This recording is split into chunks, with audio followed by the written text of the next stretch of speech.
마태복음 26장을 다 봐야겠지만 오늘은 맨 끝에 75절 한 절만 여러분 같이 읽도록 하겠습니다. 75절 한 절만 같이 읽겠습니다. 베드로가 수탉이 울기 전에 내가 나를 3번 부인하려 하신 예수님의 말씀 곧 그분께서 자기에게 하신 말씀을 기억하고 밖에 나가 몹시 슬프게 우니라. 아멘. 잠깐 기도하겠습니다. 긍휼이 많으신 아버지 하나님, 오늘 이 시간 주의 말씀을 다룰 때 정말 부족하고 연약한 제가 하나님의 은혜의 영에 이끌려서 권능의 영에 이끌려서 하나님 말씀을 바르게 전할 수 있도록 인도해 주옵소서. 저와 사랑하는 성도들에게 이 말씀이 복이 되게 하시고 또 우리의 삶을 통해 말씀에 순종하는 삶을 통해 하나님께 영광을 돌릴 수 있도록 인도해 주옵소서. 주님 이 시간을 주께 온전히 의탁하옵고 예수님의 이름으로 기도합니다. 아멘.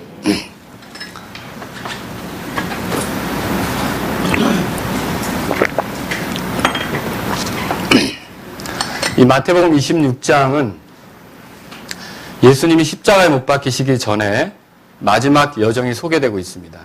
관심을 갖고 읽어보신 분은 이 26장 안에서 4개의 중요한 장소를 발견할 수 있습니다. 제일 처음에 등장하는 장소는 베단이라고 하는 곳입니다. 6절에 한번 보십시오. 이제 예수님께서 베다니에서 나병 환자 시몬의 집에 계실 때 베다니에서 어떤 일이 있었죠? 어떤 여자가 향유 옥합을 예수님께 이렇게 그 발에 부어드린 사건이 있었습니다. 그래서 옥합을 깨고 향유를 부어드린 사건이 있었습니다. 두 번째로 우리가 생각해 볼 것은요. 여러분 보십시오. 18절에 보면 그분께서 이르시기를 도시로 들어가 이런 사람에게 가서 그에게 이르되 선생님께서 말씀하시기를 내 때가 가까이 왔으니 내가 내 제자들과 함께 뭐라고 되어 있습니까? 내 집에서 유월절을 지키겠다 하죠. 어떤 집이 나오죠? 자, 이 집은 왜 필요했습니까?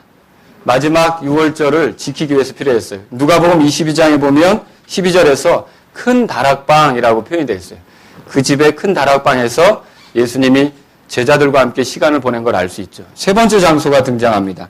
세 번째 장소는 어디일까요? 자, 36절에 보시면요. 그때 예수님께서 그들과 함께 어디에 있었다고요? 겟세마네라 하는 곳에 이르러. 거긴 왜 예수님께서 가셨을까요? 기도하러 가셨죠. 아주 상황이 급박하고 절박했습니다. 그래서 기도하러 가셨던 거죠. 네 번째 장소는 어디일까요? 네 번째 장소는 58절에 보십시오. 그러나 베드로는 멀찍이 떨어져서 그분의 뒤를 따라 대제사장의 관저에까지 가서 결말을 보려고 안에 들어가 하인들과 함께 앉았더라. 어디가 나옵니까? 대제사장의 집이 나오죠. 그래서 여러분 보십시오. 처음에 어디였습니까? 베다니. 그 다음에요? 다락방. 그 다음에요? 겟세마네. 그 다음에요? 대제사장의 집. 이렇게 옮겨갔습니다. 그런데 예수님은 이 여정을 보내시면서 점점점 하나님의 뜻을 성취하는 쪽으로 가고 있습니다. 하지만 베드로는 이 여정을 보내면서 점점점 내려가기 시작했어요. 점점점 내려가서 마태복음 26장 그 마지막 거기에서 어떻게 끝났습니까? 베드로가 밖에 나가 몹시 슬프게 울었다 그렇게 써 있습니다. 베드로는 점점점 이 여정, 예수님과 함께하는 여정에서 내리막길을 걷기 시작하더니 마지막에는 심한 통곡으로 이 26장을 끝내는 것을 볼 수 있다라고 하는 것이죠. 여러분에게 한번 여쭙고 싶습니다. 여러분이 주님과 함께 하면서 주님을 믿는 사람이면서 주님을 따르는 사람이면서 심하게 통곡해 보신 적이 있으십니까? 그 베드로처럼 울어본 적이 있으시냐는 거죠. 주님의 뜻대로 살고 싶었지만 잘 안 되는 것을 느끼면서 아주 심하게 울어보신 적이 있으십니까? 또 거룩하게 살고 싶었지만 습관적인 죄가 나를 지배하고 있고 그리스도인답지 않은 그런 모습을 보면서 심하게 통곡해 보신 적이 있느냐는 거죠. 또 내가 주님 앞에 헌신하기로 약속했고 장담을 했었지만 주님을 부인하는 삶을 통해서 결국 여러분이 심하게 괴로워해 본 적이 없으시냐는 것이죠. 여러분 있으십니까? 저에게는 있었습니다. 오늘 우리는 이 말씀을 통해서 그리스도인이 어떻게 내리막길로 가는지를 한번 보자는 거죠. 그리고 그리스도인이 그 상황 속에서 어떻게 빠져나올 수 있는지 보자는 거죠. 그래서 저는 이 위대한 사도 베드로가 하나님께서 쓰셨던 이 정말로 귀한 베드로가 주님을 따르기로 했고 모든 걸 버려서 따르기로 했고 그러면서도 이런 결말에 이르렀다면 여러분과 제가 평생에 걸쳐 예수님을 섬기며 사는 동안 우리에게는 이런 일이 안 일어날 거라고 장담할 수 있습니까? 우리에게도 이런 일이 있을 수 있다는 거죠. 아니면 지금 어떤 분들은 이미 이런 상황 속에 있을 수 있다는 거죠. 그렇다면 오늘 이 말씀을 통해서 여러분이 좀 어떻게 일어날 수 있는가, 어떻게 빠져나올 수 있는가, 어떻게 일으켜질 수 있는가를 찾으실 수 있기를 주의 이름으로 바랍니다. 그래서 저는 오늘 무엇이 바닥으로 내려가게 하는지를 한 4가지로 이 4장소를 옮겨가면서 베드로가 왜 이렇게 내려갔는지를 여러분하고 살펴보려고 합니다. 그 다음에 이 베드로가 어떻게 그 바닥에서 치고 올라올 수 있었는지, 그리고 끝으로 누가 베드로를 거기서 꺼내실 수 있었는지, 이것을 여러분과 함께 살펴보기를 원합니다.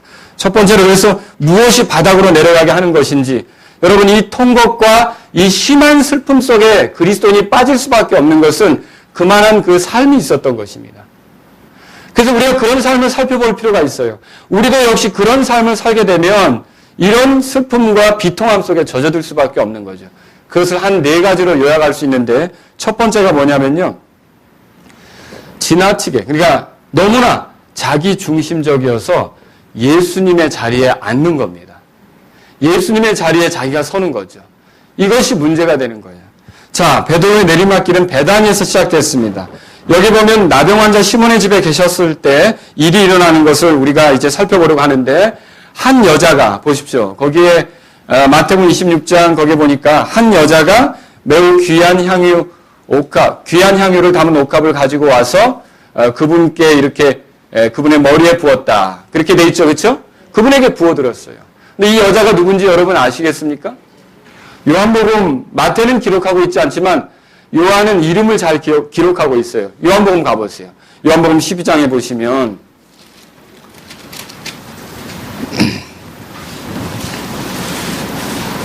3절에 보십시오. 그 여자 이름이 뭐라고 써 있습니까? 우리 3절, 자 1절은 제가 있습니다. 그 뒤에 예수님께서 유월절 엿새 전에 베다니에 이르시니 그랬죠? 자 3절 다 같이 읽습니다. 그때 마리아가 매우 값진 나디 향유 한 근을 가져다가 예수님의 발에 붓고 자기 머릿돌로 그분의 발을 닦으니 향유 냄새가 집에 가득하더라. 누구였어요? 마리아였습니다. 마리아가 예수님의 발에 또 예수님의 머리에 이렇게 그 향유를 부었던 것은 무엇 때문입니까? 예수님을 사랑했기 때문입니다. 예수님에게 경배하기 위해서입니다. 예수님께 전적으로 드리기 위해서 이런 일들을 한 겁니다. 그런데 마리아가 이런 일을 했을 때 이 장소에서 이것에 대해서 문제를 제기한 사람들이 있었습니다. 누굽니까? 4절에 보십시오. 이에 그분의 제자들 가운데 하나로 그분을 배반하여 넘길 시몬의 아들 가룟 유다가 말하되 어찌하여 이 향유를 300데나리온에 팔아 가난한 자들에게 주지 아니하였느냐 하니. 자, 누가 나섰습니까, 여러분?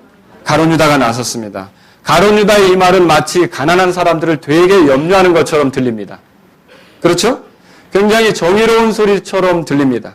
가난한 자들을 구제한다면 이 향유를 팔았을 때 얼마나 많은 사람들을 구제할 수 있는데 이걸 겨우 거기다가 부어? 이렇게 그 1년치 연봉에 해당하는 그 돈을 왜 이런 식으로 써? 가룟 유다가 그렇게 문제를 제기한 것입니다. 그 귀한 향유가 결국 예수님의 머리에도 쏟아졌고 예수님의 발에도 묻어서 그 향유가 예수님의 발을 타고 바닥으로 떨어질 때, 바닥으로 스며들 때 가룟 유다의 그 표정은 어땠을까요? 막 놀랬겠죠. 경악했겠죠. 어떻게 저렇게 할 수 있어? 그런데 이 성경 기록을 적고 있었던 요한은 그 당시에는 몰랐습니다. 하지만 나중에 시간이 흘러서 보니까 이 사람의 정체가 뭔지는 알았죠. 그렇죠? 여러분, 그런데 제가 여러분에게 말씀드리려고 하는 것은 이것입니다. 가룟 유다만 그렇게 하는 것이 아니라는 거죠. 오늘 본문의 말씀으로 돌아와 보세요. 마태복음 26장. 마태복음 26장 8절에 8절 9절을 우리 같이 한번 읽겠습니다. 8절 9절 읽겠습니다. 그분의 제자들이 그것을 보고 분개하여 이르되 무슨 의도로 이같이 허배하였느냐? 이 향유를 비싼 값에 팔아 가난한 자들에게 줄 수 있었겠도다. 가룟유다만 그랬습니까? 예, 두드러지게 가룟유다가 그랬지만 생각은 모든 제자들의 생각이 다 같았어요. 베드로는 예외이겠습니까? 베드로도 똑같은 생각을 하고 있었던 거예요. 모두가 어떤 생각을 하고 있었던 것입니까? 이 마리아의 의도는 상관없어요. 여기 보십니까? 무슨 의도로 이가 첩외했느냐? 의도를 알아요, 몰라요? 의도를 모르는 채 이 사랑의 행위를 허비라고 판단했고요. 불평을 했다고 그렇게 써 있습니다. 비난한 거죠. 저와 여러분들이 그리스도로 살아가면서 내리막길로 가는 그 고속버스에 올라타는 길이 무엇이냐? 다른 게 아니라 다른 사람의 섬김에 대해 그 의도를 알지도 못하면서 함부로 비난하기 시작하는 것입니다. 베드로는 마리아의 의도를 생각하지 않았습니다. 마리아가 높이고 있는 분은 누굽니까?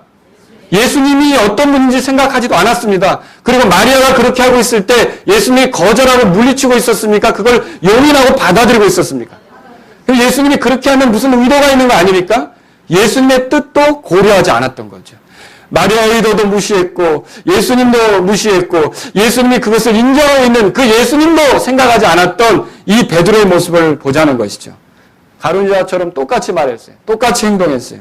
여러분, 다른 사람의 의도를 알지 못하면서 함부로 판단하는 것이 내리막길로 가는 시작이라는 것이죠. 마리아는 이 향유를 얼마 전에 사용할 수도 있었어요. 특히 자기 오라버니 나사로가 죽었을 때 그 나사로의 장례식에 이 향유를 쏟아부을 수도 있었어요. 그러나 이 향유를 그때도 깨진 않았어요. 누구를 위해 간직했던 겁니까? 예수님을 간직했던 거죠. 왜 예수님을 간직한 것입니까? 그분을 알고 있었어요. 나사로가 살아났을 때 주는 부활의 생명인 것을 알았어요. 그분은 죽지만 다시 살아날 것을 아셨어요. 죽음으로 끝나는 게 아니라는 걸 알았어요. 그런데 그분이 수차 제자들에게 26장 보고 있어요. 2절에 너희가 아는 대로 이틀이 지나면 6월절이며 사람의 아들이 배반을 당해 뭐라고 되어 있어요? 십자가 못 박기를 하시더라. 그때 수제사장들과 서기관들과 백성의 장로들이 가야바라는 대제사장의 관저와 함께 모여 죽이기를 의논했다고 그랬죠. 예수님이 죽임당할 것을 이 여자는 알고 있었던 거죠. 그리고 부활할 거라면 예수님의 죽음을 위해서 향유를 쏟아부을 기회는 이때가 전부라는 걸 알았던 거죠. 실제로 여러분 예수님이 돌아가셨을 때 향유를 준비해가지고 가서 예수님께 부어드리는 사람 여자들이 있었어요, 없었어요? 준비는 했지만 결국은 부어드릴 수 있었습니까? 왜 못했어요? 살아나신 거 아닙니까? 부활하신 거 아닙니까? 그런데 향유를 쏟아부을 기회를 제대로 선용한 사람은 누굽니까?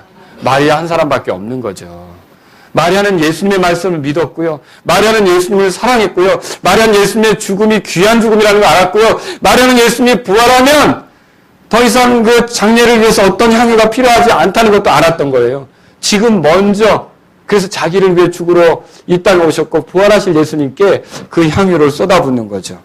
그런데 이런 의도를 알지 못한 제자들이 어떻게 했어요? 8절에 보니까 그녀를 향해 분개했대요. 그리고 마가복음 14장 5절에 보면 불평했다고 써 있어요. 그리고 그녀의 사랑의 헌신에 대해서 뭐라고 판단했어요? 허비한다고 그렇게 했어요. 낭비한다고 그렇게 판단했던 거죠. 이런 판단은 지극히 자기 중심적인 판단이에요. 주님의 눈에서 본다면, 믿음의 눈에서 본다면 있을 수 있는 일입니까? 있을 수 없는 거라는 거죠. 주님이 그것을 제지하지 않고 있으셨습니다. 그녀의 행위를 받아들이고 있었습니다. 주님께서 그것을 중단시키지 않고 있었던 거죠. 그런데 그걸 중단시키려고 했던 자들이 누구예요? 베드로를 포함한 제자들이었다는 거죠. 그런 태도는 주님의 그 관심이, 그러니까 주님이 그 여자를 보고 있는 그 마음이 옳다는 것을 그 마음에서 인정하는 겁니까? 이걸 그만두게 하셔야 되는 거 아닙니까? 라고 하는 겁니까? 그만두게 하셔야 된다고 지금 요구하는 거 아닙니까? 그렇죠? 주님의 의도나 주님의 뜻이나 주님의 생각이 옳은 게 아니라 뭐가 옳다고 지금 보기 시작한 겁니까? 자기들이 옳다고 보기 시작한 거예요. 그러니까 누구 위치에 지금 앉아 서게 된 겁니까? 예수님의 위치에 서게 된 거죠. 여러분, 그래서 주님이 가지신 관점 있죠? 그것을 잃어버렸어요. 단지 그들의 필요에 의해서, 그들의 경험에 의해서, 그들의 안목에 의해서 모든 걸 보게 된 거죠. 그 예수님이 뭐라고 말씀하셨어요? 이 여자를 가만두어라. 어찌 그녀를 괴롭게 하느냐. 마가복음 14장 6절에 그렇게 써 있습니다. 여러분, 저와 여러분들이 교회에서 주님을 섬길 때 조심해야 됩니다. 다른 지체들이 주님을 사랑해서 하는 거, 의도를 알지 못한 채 판단하고 비난하고 내가 심판자처럼 서기 시작하고 예수님의 위치에 서기 시작할 때 그 사람은 아무리 신앙이 잘하려고 하는 것 같아도 그 열매나 삶의 모습은 어떻게 될까요? 점점 내려가고 있다는 것을 기억하시기 바랍니다. 우리가 이것을 생각해 볼 필요가 있어요. 허물과 죄로 가득한 인간이 감히 자기 나름대로의 잣대를 가지고요.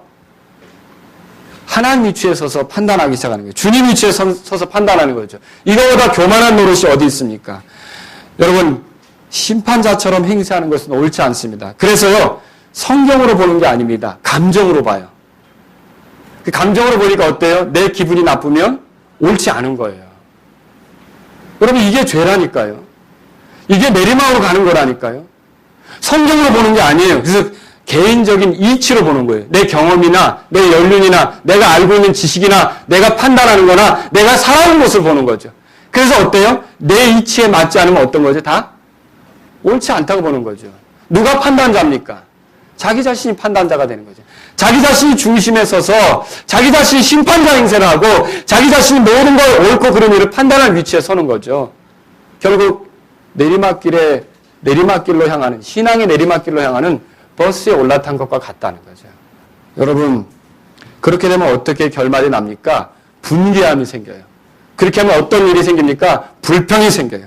그렇게 하면 어떤 일이 생깁니까? 남의 의도에 대해서 다 왜곡해서 삐뚤어지게 보기 시작해요.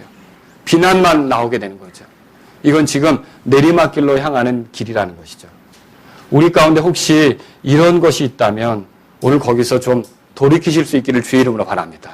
두 번째는 뭐냐면 자기 우월함에 빠져 주님의 말씀도 무시하는 겁니다. 첫 번째가 뭐라 그랬어요? 자기가 중심적이어서 주님의 자리에 서는 거라 그랬죠? 두 번째는요, 자기의 우월함에 빠져 주님의 말씀도 무시하게 되는 거죠. 자, 두 번째로 간 장소는 어디였습니까? 다락방이었죠? 이 마태복음에 소개되지 않습니다. 다락방에서 제자들이 했던 일을 여러분 알고 있습니까? 누가복음을 보니까 누가가 그것을 적어놨어요. 뭐라고 적었냐면 제자들 가운데 다툼이 있었대요. 근데 왜 다툼이 있었는가를 보니까 이유가 다른 게 아니라 주님이 누구를 가장 큰 자로 여기시느냐. 여러분 읽어보셨습니까? 그 문제 가지고 다투는 거예요. 나를 더 충직하게 여길 것이다. 나를 더 대단하게 여길 것이다. 나를 더 뛰어난 사람으로 데려가실 것이다. 모두가 그 문제로 다투었던 거죠. 그러니 주님이 그 속에서 뭐라고 말씀하셨습니까? 세상 사람들의 통치자처럼 하지 말라. 으뜸이 되고자 하는 자는 종이 되어야 된다. 그렇죠? 위에 있어야 되는 사람은 섬기는 자다. 이렇게 주님이 말씀하시지 않았습니까? 여러분, 그렇게 하고서 또 그 다락방을 나와서 겟세마네 동산으로 가는 여정입니다. 그 여정의 26장 보세요. 33절에 모두가 다 충성심을 경쟁하는 것 같습니다. 내가 더 뛰어납니다. 내가 더 열정적입니다. 내가 아주 잘 믿는 사람입니다. 내가 주님께 인정받을 만한 사람입니다. 라고 되게 경쟁하는 듯한 그 속에서 예수님이 33절에 뭐라고 말씀하십니까? 33절 보세요. 거기 보시면 31절 보세요. 그때 예수님께서 그들에게 이르시되 이 밤에 너희가 다 나로 인하여 뭐라고 돼 있어요? 너희들이 그렇게 충성 경쟁을 하고 있지만 실상은 하나님 말씀대로 목자가 침을 당하자 양떼가 흩어지는 것처럼 너희들은 다 흩어지게 될 것이다. 라고 주님이 말씀하셨던 거죠. 그러면 여러분 이런 말을 들었을 때 베드로가 뭐라고 말합니까? 베드로가요, 거기 보세요. 33절에 베드로가 그분께 응답하여 이르되 모든 사람이 주로 인하여 실족할지라도 뭐라 그래요? 나는 결코, 나만큼은 결코. 여러분, 그런데 예수님이 그걸 잠재우시기 위해서 진실로라는 표현을 써가면 진실로라는 표현이 있다면 반드시 그렇게 된다는 거거든요. 그 뒤에 보세요. 34절. 예수님께서 그에게 이르시되 진실로 내가 내기로는 이 밤에 수탉이 울기 전에 내가 3번 나를 부인하리라. 그러면 예수님으로부터 이 말을 들었다면 베드로가 좀 진지하다면 숙연해졌을 거예요. 내가 그런 정도인가? 주님의 긍휼이 필요하겠구나. 주님 저 좀 도와주셔야 합니다. 제가 그런 인간이라면 주님이 불쌍히 여겨주셔야 합니다. 숙연해져야 되지 않습니까? 진지해져야 되지 않습니까? 35절 뭐라 그랬는지 다 같이 읽어보겠습니다. 35절에. 시작.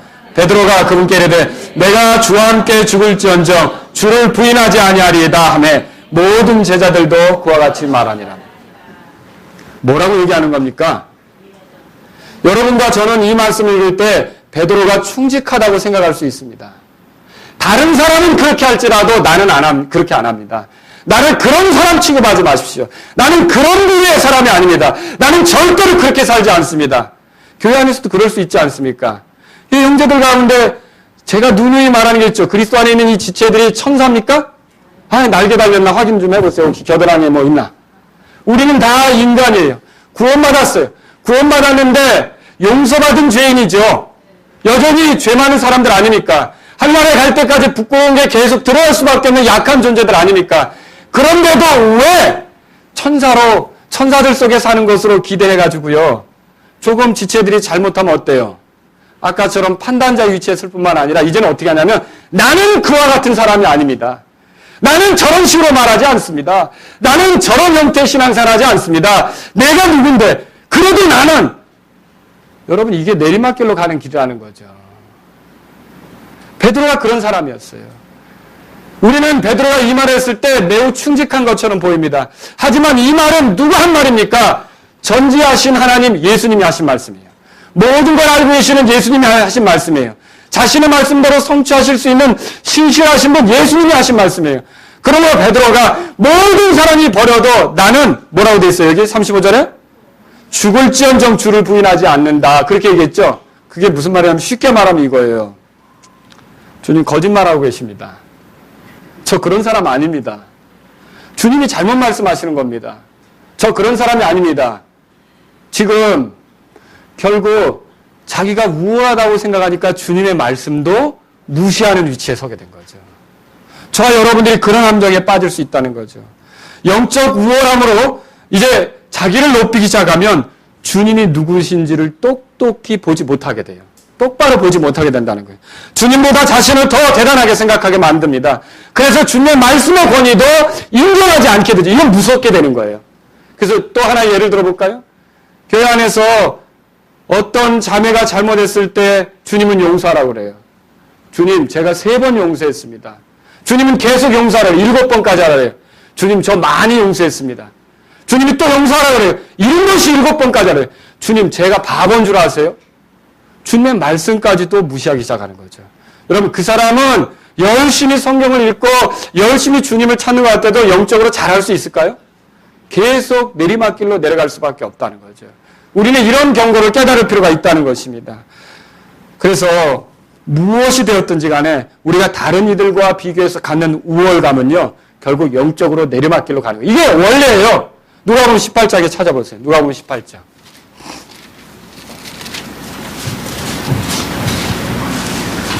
누가복음 18장 거기 보면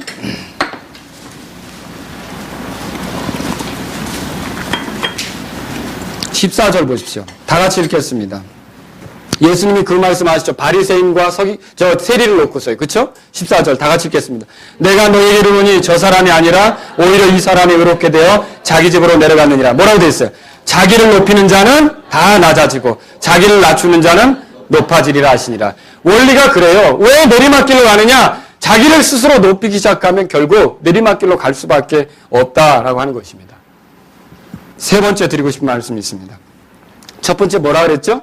자기가 중심이어서 예수님의 자리에 서는 거죠. 두 번째 뭐라 그랬어요? 자기를 너무 높이는 바람에 주님의 말씀도 무시하게 되는 거죠. 세 번째는요. 자기의 무능함을 잊고 주님을 의지하지 않는 거예요. 저와 여러분이 얼마나 약한 존재인지를 알고 있습니까? 예수님은 겟세마네라는 장소로 옮기셨어요. 왜 겟세마네로 가셨습니까? 기도하기 위해서였습니다. 36절에 그렇게 써 있어요. 그렇죠? 기도하기 위해서 갔죠. 그런데 이때 예수님이 가시면서 37절에 읽어보니까요. 비로소 슬퍼하시며 몹시 괴로워하셨다. 마태복음 26장. 그렇게 써 있죠. 그러면 예수님의 제자 중에 충성심 경쟁을 했고요. 수제자라 일컬음을 듣고요. 자기는 결코 다른 사람은 그렇게 할지언정 나는 안 그런다. 그리고 죽을지언정 나는 주님 부인하지 않는다라고 말했으면 지금 주님이 심각한 상황 속에서 말할 때 어때야 합니까? 그 심각하고 진지하게 받아들여야 되지 않습니까? 그러면 주님께서 너희가 시험에 들지 않게 깨어 기도하라고 41절에 보세요. 이렇게 기도했다면 이 상황의 심각함을 알고 베드로는 어떻게 해야 합니까? 같이 기도해야 했던 거 아닙니까? 그런데 예수님께서 기도하고 왔을 때 그들은요, 그분의 말씀을 귀담아 듣지도 않았고요, 잠자고 있었어요. 그 밤에 계속 잠잤어요. 주님과 함께 1시간도 깨어있을 수 없었어요. 그들의 눈은 무거웠어요. 시험을 앞두고 전적으로 깨어있지 못했던 것이죠. 여러분 잘 들으셔야 돼요. 기도하지 않는 것이 이 영적으로 내리막길로 가는 것을 더 가속화시키는 거예요. 우리가 그리스도인을 살면서 시험이 없는 때가 있을까요? 늘 시험이 있는 삶을 살고 있죠. 마귀가 우리를 가만둡니까? 원수가 있죠. 여러분 유혹이 없을 수 있습니까? 그리스도의 생애 속에? 함정이 없을 수가 있습니까? 항상 있죠. 우리가 그런 것들을 인식하면서 기도하지 않는다는 건요, 자기 힘으로 해보겠다는 거 아닙니까? 자기 힘으로 견뎌보겠다는 거 아닙니까? 기도하지 않는 것은요, 주님께서 자신에게 필요하지 않다는 뜻이에요. 주님의 도움이 필요하지 않다는 뜻이에요. 그런 정도로 우리가 강합니까? 그런 정도로 우리가 시험을 피할 수 있습니까? 그런 정도로 우리가 유혹에 빠지지 않습니까? 그런 정도로 우리가 대단합니까? 만약 여러분이 예수님 같은 분이라면 그렇게 할 수도 있겠죠. 그러나 성경을 보십시오. 예수님도 기도하셨어요. 근데 우리가 예수님보다도 무능한 존재이면서 기도하지 않고 도움을 구하지 않고 그분을 의지하지 않고 그분께 나아가지 않는다면 그 사람이 아무리 성경을 읽는 것 같고 뭐 열심히 하는 것 같아도 그 사람의 신앙은 어떻게 되는 거예요? 내리막길로 가는 그 고속기로가 올라간 것 같아요. 그럴 수밖에 없다는 거죠. 결국 기도하지 않은 베드로가 이 일을 어떤 방식으로 처리합니까? 가룟유다가 사람들을 데리고 왔어요. 한 부대를 이끌고 왔죠. 요한복음 18장에 써 있습니다. 한 부대라고 하면 로마 군대 단위로 한 600여 명 정도 됩니다. 어마어마한 수가 그 한 분을 잡으려고 온 거죠. 그런데 이때 한 사람이 예수님에게 손을 댔던 거예요. 그랬더니 베드로가 그 순간 어떻게 했어요? 칼을 빼서 그 대제사장의 종을 쳤는데 그 귀를 떨어뜨렸어요. 자, 이 베드로의 충직함을 여러분 보면서 칭찬할지 모르겠습니다. 그러나 그 행동은요, 복음서의 기자들을 통해 보면요, 예수님의 의도와는 상관없는 행동이에요. 그 행동은요, 하나님의 말씀의 성취를 방해하는 행동이에요. 그 행동은요, 자기의 생각으로 육신적인 방법으로 문제를 해결하려고 하는 행동이에요. 그 행동은요, 오래 참지 못하고 즉흥적으로 행동한 행동이에요. 인정이 됐습니까? 주님께서 인정하시지 않았다는 거죠. 여러분, 기도하지 않는 사람의 특징은 그래서요, 육신적으로 일을 처리하게 돼요. 만약 우리가 우리 형제를 위해 기도했더라면 그 형제의 부족함을 보았을 때 육신적인 방법으로 해결하지 않습니다. 육신적인 방법으로 해결하지 않죠. 여러분 가운데 저에게 이렇게 물어볼 수 있는 사람이 있어요. 나는 도대체 그 형제를 미워하지 않으려고 해도 이상하게 그 미움이 사라지지 않는다. 이유는 하나예요. 그 형제를 위해서 기도했더라면 미움이 사라질 수밖에 없다는 거죠. 왜 원수를 위하여 기도하라고 합니까? 원수를 위해 기도할 때 원수를 사랑하는 마음이 생기는 거예요. 근데 그 원수를 위해 기도하지 않으면서 결국 사랑이 안 된다. 미움만 생긴다. 여러분이 어떤 미운 마음이 있다면 그 문제를 놓고 원수를 위해 주님의 말씀대로 기도해 보시기 바랍니다. 힘든 사람을 위해서 나를 힘들게 한 사람을 놓고 매일매일마다 그 미움이 강렬할수록 더 간절히 기도해 보시라는 거죠. 그 사람을 위해서. 기도하지 않으면 문제를 어떻게 해결해요? 육신적인 방법으로 해결하는 거예요. 그래서 주님을 기쁘게도 못하는 거죠. 자기 혈기나 드러냅니다. 자기의 그런 어떤 분냄이나 드러냅니다. 통제가 안 되는 거죠. 이런 건 내리막길로 향하는 그런 모습이라는 거죠. 여러분, 우리가 신앙이 자라려면 기도해야 되는 것을 기억하시기 바랍니다. 내 신앙이 내리막길로 가고 있다는 것을 알지 못하십니까? 여러분, 우리가 기도를 잃었다면 내리막길로 가고 있는 것이죠. 자, 네 번째로 봅시다. 자, 세 번째로 제가 뭐라고 말씀드렸습니까? 주님을 의지하지 않고 자기 방식으로 해결하려고 하는 거죠? 그렇죠? 자기가 더 잘할 수 있다라고 보는 거죠. 여러분, 네 번째 봅시다. 네 번째로 간 장소는 어디입니까? 대제사장의 집이었다 그랬죠? 주님께서 이 대제사장 집에 끌려가셔서 받은 판결이 뭡니까? 65절 보세요. 이에 대제사장이 자기 옷을 찢으며 이르되 그가 예수님이 뭐 한다고요? 신성모독하는 말을 한다. 그래서 마태복음 26장 65절에 신성모독한다는 판결을 받았고요. 66절에 보세요. 죽을 죄를 지었다. 사람들이 이구동성으로 얘기하죠. 그리고 그 다음에 일어난 일은 뭡니까? 67절 한번 67절 읽어보겠습니다. 시작.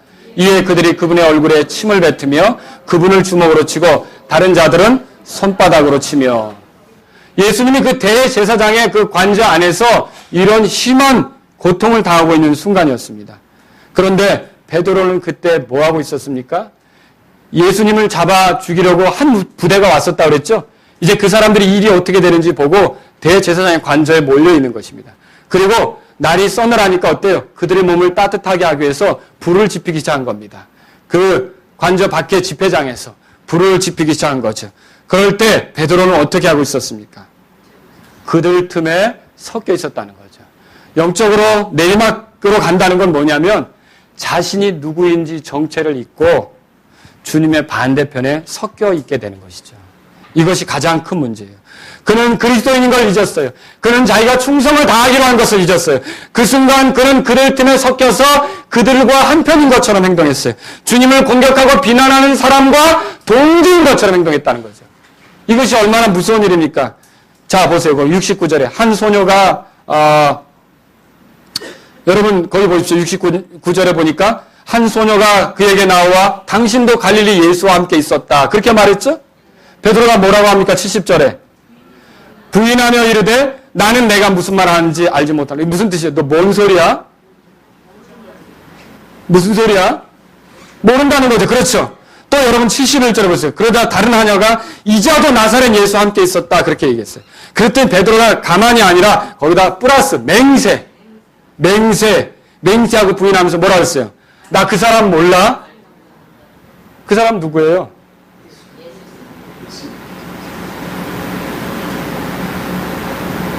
자기가 죽기까지 따르기로 했던 그분 아니십니까?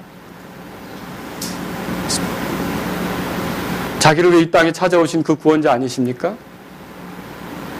자기를 불러서 새로운 삶을 살도록 기회를 주신 그분 아닙니까? 근데 여기 뭐라고 써있습니까? 나는 그 사람을 알지 못하노라. 여러분, 우리도 이렇게 말할 때 있지 않습니까? 아니, 삶으로 이렇게 말할 때 있지 않습니까? 어떤 죄가 극심한 환경에서 내가 중단하고 돌이켜야 되는데 여전히 그 사악한 사람들이 만들어 놓은 죄의 함정 속에 있으며 내가 그리스도인인 걸 망각하고 있지 않습니까? 넌 누구야? 여기서 그만둬야 될 거 아니야? 여기서 그리스도인으로서 돌이켜야 될 거 아니야? 나 그리스도가 누군지 몰라. 삶으로 계속 거기 앉아 있지 않습니까? 어떤 지체와 불화 가운데 있으면서 너 뭐야?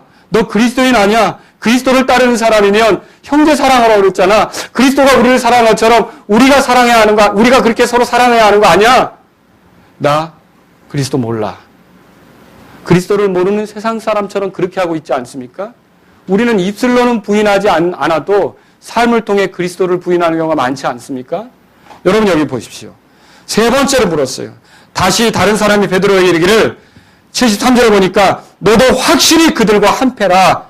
여러분 그리스도와 한패인 게 얼마나 영예로운 일입니까? 우리가 그리스도인 게 얼마나 영광스러운 일입니까? 우리가 주님을 따르는 무리라는 게 얼마나 아주 귀한 일입니까? 그런데 그리스도인이라는 거, 그리스도와 한패라는 걸 감추고 싶은 거예요. 내가 그리스도를 따르는 사람이라는 걸 숨기고 싶은 거예요. 그래서 뭐라고 말합니까? 여기 그 74절에 보니까 그가 말하는데 아까는 맹세했죠. 이번엔 또 뭘 토해요? 저주하며. 우리를 저주해서 건지려고 오신 그분 아닙니까? 그런데 그분을 저주하며 맹세했어요. 나는 그 사람을 알지 못하노라. 얼마나 두려운 순간입니까? 여러분 이것은 완전히 바닥으로 내려간 것과 같다는 거죠.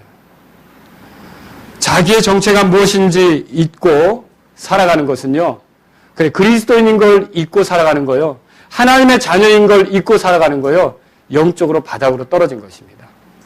자신이 그리스도를 따르는 사람인 것을 망각한 것, 그리스도의 피공로로 새로운 삶을 살게 된 걸 망각하는 것, 주님을 따라 고난 각오하고 가기로 한 그 사람인 걸 망각한 것, 주님께서 맺어준 형제들과의 관계를 가볍게 여기며 그렇게 나아가고 또 주님께서 맡기신 일들로부터 돌이키고 물러서며 내가 누구인지를 망각하고 사는 것이 영적으로 결국 바닥으로 들어가는 길이다라고 하는 거죠. 여러분, 저는 지금 여러분들에게 바닥으로 향하는 것이 무엇인지를 살펴보며 말씀을 드렸어요. 자기 중심적으로 가면서 주님의 위치에 서는 것. 자기가 우월하다는 생각에 빠져 주님의 말씀을 무시하는 것. 또 자기가 해보겠다고 주님을 의지하지 않는 것. 기도하지 않는 것. 또 자기 안전과 편리와 육신의 재미와 쾌락을 위해서 또는 타협을 위해서 어때요? 주님의 사람이라는 것을 잊고 사는 것. 그걸 포기하는 것. 자기의 정체를 포기하는 것. 이런 것들이 결국 내리막길로 가는 것이다 라고 하는 것을 여러분에게 말씀드렸습니다. 그러나 여러분 기억하십시오. 주님은 우리가 언제까지나 바닥에 있기를 원치 않으십니다. 주님의 궁극적인 목표는 어디입니까? 우리를 하늘까지 들어올리는 걸 믿으십니까? 우리가 그분과 함께 영광스럽게 되는 것이라는 걸 믿으십니까? 비록 그리스도인이 이렇게 살았다 할지라도 주님은 그 그리스도인들을 포기하지 않습니다. 그래서 주님은 말씀하신 대로 닭을 사용하십니다. 창조주이신 그분께서 발람을 일깨우는 데는 당나귀를 사용하셨지만 베드로를 일깨우는 데는 뭘 사용하셨어요? 수탉을 사용하셨죠. 이 수탉의 울음소리에 베드로가 생각해낸 게 있어요. 뭘 생각해냈습니까? 75절 보십시오. 베드로가 수탉이 울기 전에 내가 나를 3번 부인하려 하신 예수님의 말씀, 곧 그분께서 자기에게 하신 말씀을 기억하고 밖에 나가서 몹시 울었다 그랬어요. 우리가 어려운 순간에 그 바닥을 치는 것은 무엇입니까? 어려운 순간에 바닥을 치는 건 다른 게 아니라 주께서 우리를 향해 말씀하신 것을 기억하라는 거죠. 주님의 말씀대로 됩니다. 주의 말씀을 기억하라는 거죠. 여러분, 사라가 웃었어도 주의 말씀대로 성취되는 거 믿으십니까? 사라가 거짓말했어도, 나 안 웃었다고 거짓말했어도 주의 말씀대로 성취되는 걸 믿으십니까? 우리의 약함도 주의 말씀을 방해할 수 없습니다. 우리의 어리석음도 주의 말씀을 방해할 수 없습니다. 심지어 우리의 넘어짐도 주의 말씀을 방해할 수 없습니다. 우리를 향한 주의 말씀은 완전한 말씀이고 그 말씀대로 되어진 걸 믿으시기 바랍니다. 그러면 어렵고 힘들 때마다 낙심이 되고 심한 통곡이 될 때마다 내가 너를 끝까지 구원에 이르게 하겠다는 주의 말씀을 기억하십시오. 아무것도 그리스도의 사랑에서 끊을 수 없다는 말씀을 기억하십시오. 그 무엇도 우리를 정죄할 수 없다는 주의 말씀을 기억하십시오. 회개하는 자는 또 주님께서 죄를 자백하는 자는 깨끗하게 하신다는 사실을 기억하십시오. 우리 주의 말씀을 기억해야 하는 거예요. 어려울 때. 결국 베드로는요. 이 순간에 실패했지만 주님이 이 상황을 알고 있었어요? 몰랐어요? 진작부터 알고 있었죠. 주님에게 새로운 거예요? 놀라운 거예요? 알고 있었죠. 자, 베드로는 그 바닥에서 자기의 죄들로 인하여 몹시 통곡하게 되었습니다. 이 울음은요. 장담이 물거품이 되었다는 뜻입니다. 이 울음은요, 자기가 우월하다는 생각이 깨져버린 것입니다. 이 울음은요, 주님의 말씀을 존중하지 않았던, 그리고 자신이 더 낫다는 그 생각이 사라지는 순간이죠. 이 울음은요, 남과는 다르다는 자기 중심적 태도가 이제는 깨졌다는 뜻입니다. 이 울음은요, 주님 없이 자기 힘으로 해보려고 했던 시도가 깨지는 것입니다. 이 울음은요, 그리고요, 주님이 옳았다는 뜻입니다. 주님은 여전히 신뢰할 만한 분이시라는 거죠. 여러분, 그래서 성경에 이렇게 말합니다. 들어보십시오. 높고 높으며 영원에 거주하고 이름이 거룩하신 이가 이같이 말하노라. 나는 높고 거룩한 곳에 거하며 또한 통회하고 겸손한 영을 지닌 자와 함께 거하나니 이것은 겸손한 자의 영을 소생시키시며 통회하는 자들의 마음을 소생시키려 함이라. 여러분, 주님 앞에서 내가 아니었다. 주님의 말씀대로 된다. 내 힘으로 안 된다. 주님의 은혜로 된다. 내 판단이 아니다. 주님의 보시는 눈으로 봐야 된다. 여러분, 주님께 돌이키실 수 있기를 바랍니다. 자, 이렇게 했을 때 누가 이 베드로를 끌어올리시는 겁니까? 예수님께서 하시는 거죠. 요한복음 21장으로 가보세요. 그래서 요한복음 21장. 여기에 디베랴 바다가 나옵니다. 이건 갈릴리 바다의 다른 이름입니다. 베드로의 본래 고향이죠. 베드로의 본래 하던 일이 여기서 진행됐죠. 주님이 부활하신 것은 맞지만 이제 베드로는 부활한 걸 못 깨겠어요. 그런데 참 부활했어도 주님의 말씀대로 되었어도 자기 자신이 주님을 부인한 사실이 있잖아요. 그러니까 계속 주님의 제자로서 서게 될지, 계속 주님으로부터 어떤 일을 부여받을지 모든 게 불투명해 보이는 거예요. 불안한 거죠. 주님께 미안한 마음도 있고 나 같은 사람이 계속 주님께 쓰임이 될지. 다른 제자들과 어디 간 거예요? 갈릴리에서 주님 만나야 될 사람들이 고기 잡으러 지금 간 거죠. 여러분, 그때 베드로를 찾아오신 분이 누구십니까? 예수님이었어요. 그 예수님이 제가 여러 이야기를 다 생략합니다. 예수님은 베드로의 영적 필요를 다루시기 위해서 12절 보세요. 12절에 예수님께서 그들에게 이르시되 따라서 와서 먹으라. 우린 보통 먼저 잘못 고백하고 먹어. 그러죠? 밥부터 먹으려고 그래. 빨리 잘못이나 싫대 그러죠. 예수님은 지금 뭐 합니까? 와서 먹으라. 여러분 이미 베드로는 자신이 어떤 사람인 걸 잘 알고 있습니다. 예수님은 베드로를 보자마자 참 그래 그렇게 네가 잘났어? 그래 네가 네 말이 옳았어? 네가 그렇게 네 생각이 그렇게 고다?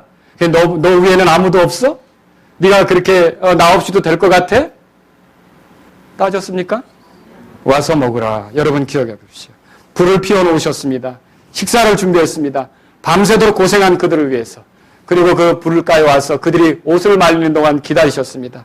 그들이 허기를 채우고 주님과 함께 이렇게 아무 말 없이 평안히 그들이 있을 수 있도록 허락하신 거죠. 마치 지친 엘리야에게 빵과 물을 대면서 그가 새롭게 될 수 있는 기회를 주셨던 것처럼 예수님이 먼저 그렇게 하셨던 것이 인상적이지 않습니까? 그 예수님께서 마침내 베드로에게 묻습니다. 자, 15절에 보십시오. 뭐라고 묻습니까? 내가 이것들보다 나를 더 사랑하느냐? 여기 이것들은 뭡니까? 이 사람들보다 그런 의미인데 이걸 풀면 이런 뜻이에요. 베드로야, 너는 네가 장담했던 대로 이 사람들이 나를 사랑한다고 말했던 것보다 더 나를 사랑하느냐? 왜 이런 질문을 합니까? 사실 베드로는 과거에 예수님이 십자가에 못 박히기 전에 그 여정 중에서 다른 제자들과 자기가 더 사랑한다고 충성 경쟁을 했었던 거예요. 내 사랑이 더 뛰어나다고, 내가 더 잘 믿는다고, 내가 더 대단하다고 경쟁을 했던 거죠. 여러분, 우리가 그리스도를 살면서 내가 더 잘 믿는다는 그 생각으로 다른 이들을 보기 시작하면 내리막길이에요. 하나님의 은혜로 우리가 믿음을 가질 수 있었습니다. 하나님의 은혜로 여기까지 온 것입니다. 앞으로 우리가 어떻게 잘 되더라도 하나님의 은혜 때문에 잘 되는 것입니다. 하나님이 목숨을 주셨고 하나님이 기회를 주셨고 매번 넘어지는 순간이 있어도 하나님이 긍휼히 보시는 그 은혜가 있기 때문에 여기까지 온 것입니다. 내가 잘해서 온 게 아니라는 거죠. 주님, 저는 주님을 사랑합니다. 베드로는 여기서 3번을 고백합니다. 그날 주님을 고백할 때 새벽처럼 이때도 새벽이었습니다. 그렇죠? 그날 고백할 때 그 불가에 앉았던 것처럼 이때도 그 불가에 앉았습니다. 그때 3번을 부인했던 것처럼 주님은 다시 그 입을 통해 회개한 것, 간증을 다시금 나오게 하는데 내가 나를 사랑하느냐를 말을 듣고 싶으신 거예요. 이 3번의 고백을 통해 베드로가 회개한 것을 드러내고 싶으셨던 거죠. 내가 나를 사랑하느냐. 여러분, 결국 베드로는 주님의 은혜로 회복이 되었습니다. 주님이 뭘 맡기셨습니까? 양을 맡기셨어요. 사도의 직분은 계속 유지되는 것입니다. 여러분 또 뭡니까? 19절에 보니까 나를 따르라. 끝에 그렇게 되어 있어요. 뭔 말입니까? 여전히 제자로서 끝나지 않은 거예요. 우리가 주님을 사랑하고 주님께 계속 돌이키고 주님을 향하는 한, 여러분 우리는 계속 기회를 가질 수 있다는 걸 믿으시기 바랍니다. 사실 그것이 주님의 뜻이기도 하고요. 가룟 유다는 주님이 찾아갈래야 찾아갈 수가 없었어요. 26장에 가룟 유다가 똑같이 나옵니다. 그런데 왜 가룟 유다는 찾아갈 수 없었습니까? 주님은요, 죄인들에게 계속 찾아가기를 원하셔요. 계속 찾아가기를 원하시는데 가룟 유다는 찾아갈 수가 없었어요. 왜 찾아갈 수가 없었습니까? 그도 죄인인 걸 느꼈어요. 그도 자기가 잘못했다는 걸 알았어요. 그도 무죄한 피를 팔았다는 걸 알았어요. 그래서 그 죄 가운데에서 마음이 아팠다고요. 근데 왜 가룟 유다는 찾아갈 수가 없었습니까? 자기의 죄를 예수님께 맡기지 않았다는 거죠. 그러나 예수님은요, 놀랍게도요, 주님을 버리고 간 사람이 베드로만이 아닙니다. 나머지 10명의 제자들도 다 도망쳤어요. 그런데 부활하시자마자 한 여자에게 가서 제자들에게 내가 살아났다고 알리라고 그래요. 그 도망친 제자들에게, 그리고 그들이 모여 있었던 자리에 직접 찾아오셔서 평안하냐라고 말씀하시는 거예요. 뿐만 아니라 거기 한 사람이 없다니까 그 제자 한 사람을 위해서 다시 여드름만에 나타나셔서 이제 네가 나를 보고 믿었으나 보지 않고 믿은 자는 더 복이 있다라고 말해주지 않습니까? 그리고 거기서 끝나는 게 아니라 베드로가 여전히 마음의 침울함과 내가 계속 주님께 쓰임이 될 수 있을까? 주님을 부인했던 내가 그랬을 때 찾아오셔서 3번이나 네가 날 사랑하냐라고 다시 그 고백을 취하시면서 기회를 주시지 않습니까? 여러분, 주님은 그때 제자들을 찾아가셨던 것처럼 부활하신 주님 아닙니까?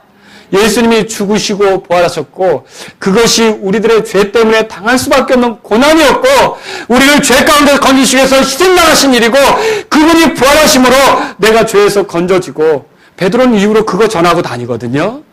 그걸 믿는 사람들에게는 그들이 몇 번을 넘어져도 주님이 계속 찾아가시는 분인 걸 믿으시기 바랍니다. 오늘도 찾아오십니다. 내가 주님의 뜻대로 살지 못해서 위축되었을 때, 내가 낙심이 되었을 때 주님은 그 제자들을 찾아가신 것처럼 지금도 찾아오시는 분이 되신다는 거죠. 여러분, 그때 여러분과 제가 할 일이 뭡니까?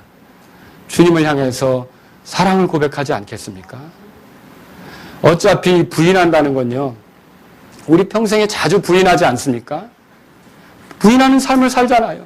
부인하는 말을 하잖아요.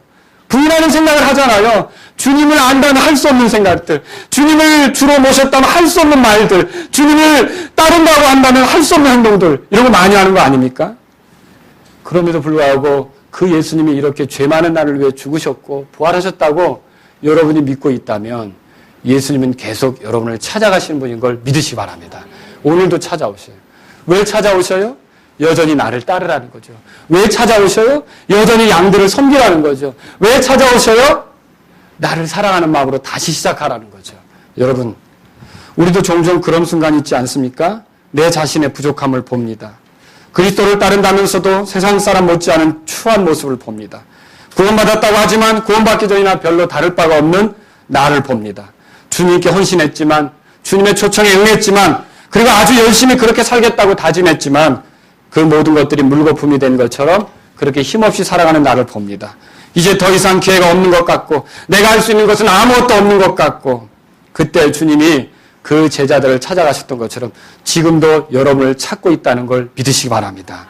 부활하신 주님은 그때 그 제자들에게 그러셨던 것처럼 우리가 자주 실패하는 걸 압니다. 우리가 우리 스스로 해결할 수 없는 약함들을 안고 있고 우리의 죄 때문에 죽으시고 부활하신 예수님을 바라볼 때 주님은요 바닥에 있던 우리들을 들어 올리십니다. 여러분과 저는요 예수님이 나를 죄에서만 건진다고 보시는데 또 사망에서만 건진다고 보시는데 사탄의 권세에서만 건진다고 보시는데 또 지옥에서만 건진다고 보시는데 그분은 실제로 우리의 모든 삶의 형편에서 영적으로 어떤 그 우리가 사는 문제로 그 궁지에 몰렸을 때 언제든지 건지실 수 있는 걸 믿으십니까? 아멘. 베드로가 물속에 빠져들어갈 때 어떻게 했어요? 그가 주님의 말씀을 의지해서 걸을 때는 무리를 걸었지만 순간 주변의 것을 보고 의심에 차고 두려워지자 어떻게 했어요? 물속에 들어갔죠. 그때 베드로가 바닥을 치는 일을 했어요. 뭐라고 했습니까? 주여 나를 좀 살려달라고. 그때 예수님이 성경 읽어보시면 압니다. 즉시로 베드로의 손을 잡아 올리신 걸 믿으십니까? 이런 것처럼 주님은 항상 우리를 구원하시는 분이에요. 언제나 우리를 구원하시는 분이에요. 언제나 우리를 들어올리시는 분이에요. 언제나 계속 우리는 넘어지는데 그분은 들어올리셔요. 우리는 떨어지는데 그분은 또 들어올리셔요. 우리는 쓰러지는데 그분은 또 들어올리셔요. 우리는 추락하고 있는데 그분은 또 들어올리셔요. 어디까지요? 저 하늘까지. 주님의 집에 이를 때까지. 이 주님을 여러분이 믿으십니까? 주님을 찬양하시기 바랍니다. 주님은 이렇게 말씀하셨습니다. 사탄이 아무리 우리를 향해 강하게 활동한다 할지라도 시몬아 보라 사탄이 너희를 밀가루듯 하려고 너희를 갖기 원하였으나 내가 너희를 위하여 내 믿음이 쇠하지 않도록 기도하였은즉 너는 돌이킨 뒤에 내 형제들을 강하게 하라. 여러분 우리가 아무리 많은 잘못을 해서 정말 이렇게 해서 내가 주님을 위해 살 기회가 있을까? 근데 주님은 말씀하십니다. 의인은 7번 넘어져도 다시 일어나려니와. 내가 정말 비틀거리며 이게 바닥이다. 더 이상 내려갈 곳이 없을 정도라 할지라도 주님 뭐라고 말씀하십니까? 그가 쓰러질지라도 그가 넘어질지라도 완전히 쓰러지지 아니하리니 이는 주께서 자신의 손으로 그를 떠받치시는도다. 여러분, 이 시간 이 말씀을 믿고 이렇게 들어오실 수 있는 주님을 향해 여러분의 형편이 어떠하든지 사랑을 고백하며 나가시지 않겠습니까?